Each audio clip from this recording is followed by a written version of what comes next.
नमस्कार, सत श्री अकाल दोस्तों, कैसे हो आप लोग। पढ़ाई चल रही है ना। हमें आईआईटी और नीट निकालना ही निकालना है इस बार, ठीक है। बिल्कुल भी हमें जरा सा भी हमें काम चोरी नहीं करनी है और पढ़ाई करके इसको क्रैक करना है, ठीक है बच्चों। तो अब आज मैं एक नया क्वेश्चन एस वर्मा का चैप्टर 2 से लेकर आया हूँ, फिजिक्स एंड मैथमेटिक्स, ठीक है। और इससे आपको बेसिकली वेक्टर का पूरा नॉलेज मिल जाएगा। तो अगर आप इस क्वेश्चन को सॉल्व करते हो तो आप बहुत सही डायरेक्शन में जा रहे हो, आपका आईआईटी और नीट तय है, ठीक है।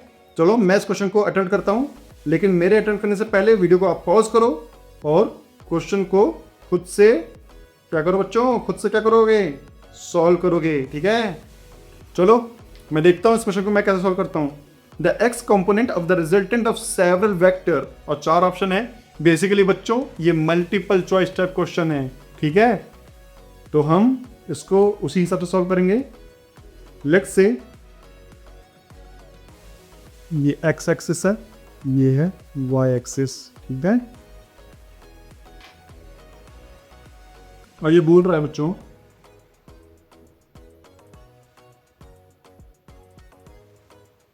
कि समझिए कोई वेक्टर है ऐसे ऐसे ऐसे, ठीक है बच्चों।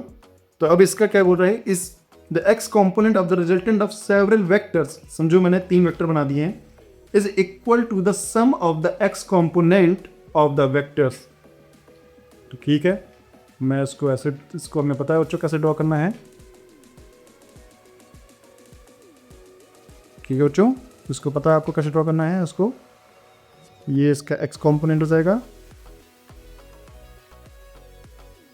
ये इसका एक्स कॉम्पोनेंट हो जाएगा, ये इसका एक्स कॉम्पोनेंट हो जाएगा।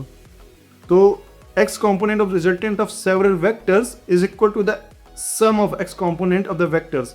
तो हाँ, अगर हम तीनों को जोड़ेंगे तो फाइनल वेक्टर हमारा ये हो जाएगा। तो ये ऑप्शन ए सही है, ठीक है बच्चों। अब दूसरा ऑप्शन है may be smaller than the sum of the magnitude of the vectors. may be smaller than the sum of the magnitude of the vectors. So ये बोल रहा है कि sum of the magnitude of the vectors, तो इसका magnitude समझो बच्चों a है,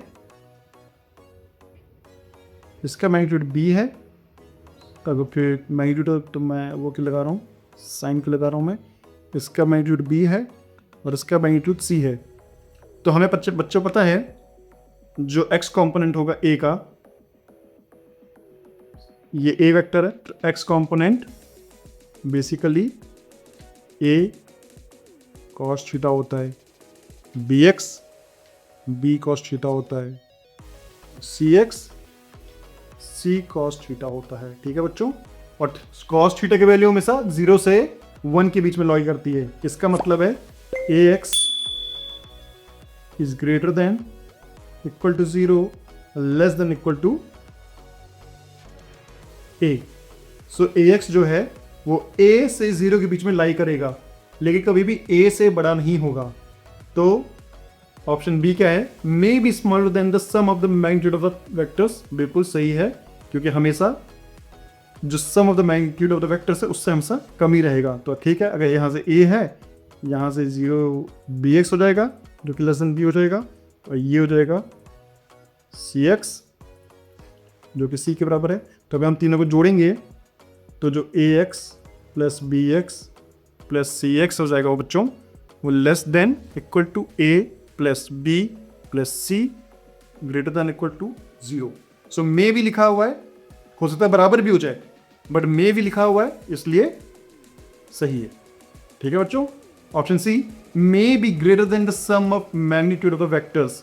तो भैया इस रिलेशन के हिसाब से ग्रेटर देन तो कभी नहीं हो पाएगा, लेस देन या इक्वल टू हो जाएगा, बट ग्रेटर देन तो कभी नहीं होगा।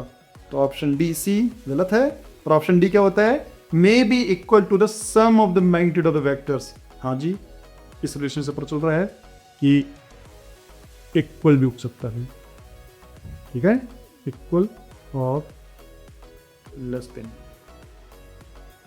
तो इसका मतलब है जो कंपोनेंट्स होते हैं वो हमेशा उनके मैग्नीट्यूड से लेस देन या इक्वल टू हो सकते हैं, इसलिए ऑप्शन डी भी सही है। अगर आपका भी ये तीनों ऑप्शन सही आए हैं तो बच्चों मैं गारंटी देता हूं कि आपका आईआईटी बहुत आसानी से निकलेगा। ठीक है, और जो बच्चे इस क्वेश्चन को करने में थोड़ा सा डाउट आया है, जिनको भी डाउट आया है या थोड़ा सा घबराए हुए हैं, तो आप जाके मेरे चैप्टर नंबर 2 के जो मैंने प्लेलिस्ट बना रखी है थ्योरी नाम से, उनको जाके देखिए और फिर इस क्वेश्चन को अटेम्प्ट करिए। मैं गारंटी देता हूं कि आप ये क्वेश्चन बहुत आसानी से अटेम्प्ट कर पाओगे। चलो बच्चों, मिलते हैं नए क्वेश्चन में, एक्साइटिंग क्वेश्चन में, एससी वर्मा का एक नया क्वेश्चन। आप उसके लिए ये चैनल को सब्सक्राइब करिए और वीडियो को देखते रहिए। मिलते हैं नेक्स्ट वीडियो में, तब तक के लिए बाय।